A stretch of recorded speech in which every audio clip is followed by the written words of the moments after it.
I'm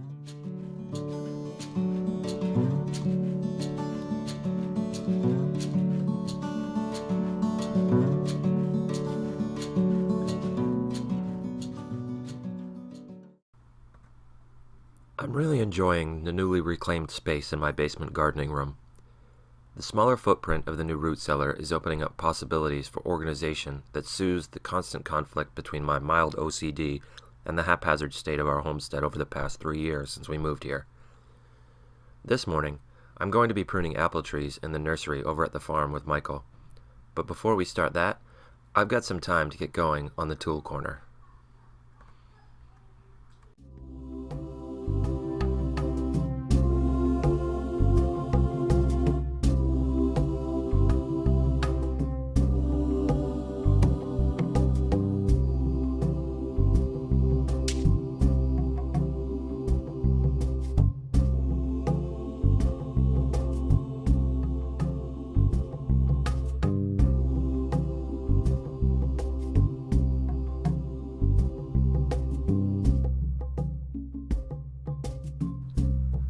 After a couple hours pruning, Michael and I returned to the homestead to work on a project for his chickens.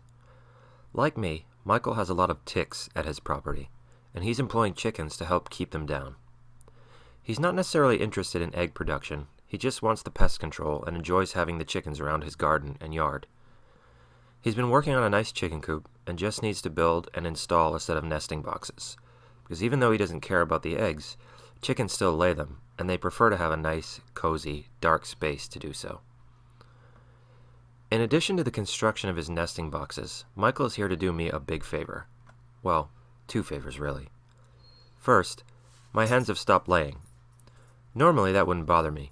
It's winter and that's what happens.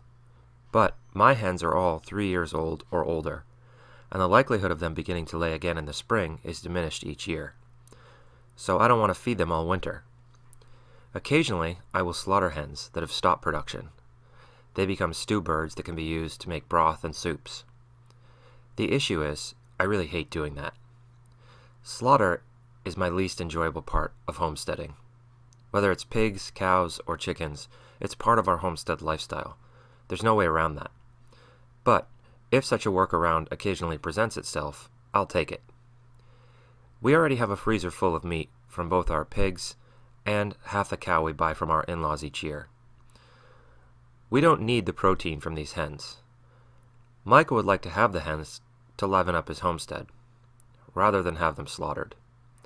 It's a win-win.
One of the reasons homesteading works for me is that I really enjoy solitude and the opportunity to just put my head down and get things done. It fits my personality well. But over the years, I've come to realize the value of working on projects with other people I enjoy. Michael and I work exceptionally well together. It's one of the reasons we decided to go into fruit tree grafting together. But sometimes, on an unseasonably warm, sunny afternoon, it's nice to have a project that allows us to be creative and productive that isn't tied to income or deadlines. This nesting box project was just such an opportunity to take advantage of what might be the last really warm, sunny afternoon we'll have for a few months.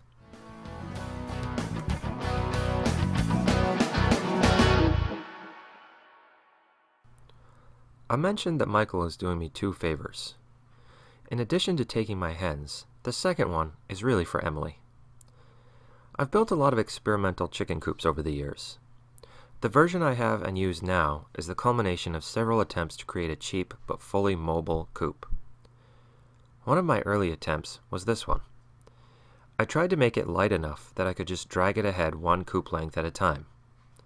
That sounds good in theory, but when it came time to actually practice the husbandry, I found I often, in fact almost always, want to move my hens farther than that, usually across the homestead to some space several hundred feet from where they've just been. I quickly realized that that wasn't going to work with this chicken coop. It's just too heavy. It has no wheels or skids. But, as you know if you've watched Nights and Weekends Homestead for a while, I hate throwing things away. This coop has been sitting here with the vain hope that I might somehow use it in one future day. This is the last place where it housed chickens, for about 3 years. It's on a corner of our west lawn, and Emily absolutely hates it. I can't blame her. It is unsightly, with weeds, and now even trees beginning to grow up through it. But since Michael is taking our chickens, he wanted to borrow a coop to help slowly integrate my flock into his growing number. I suggested he could have this one, if he would take it. The term 2 birds with 1 stone comes to mind. Problems solved.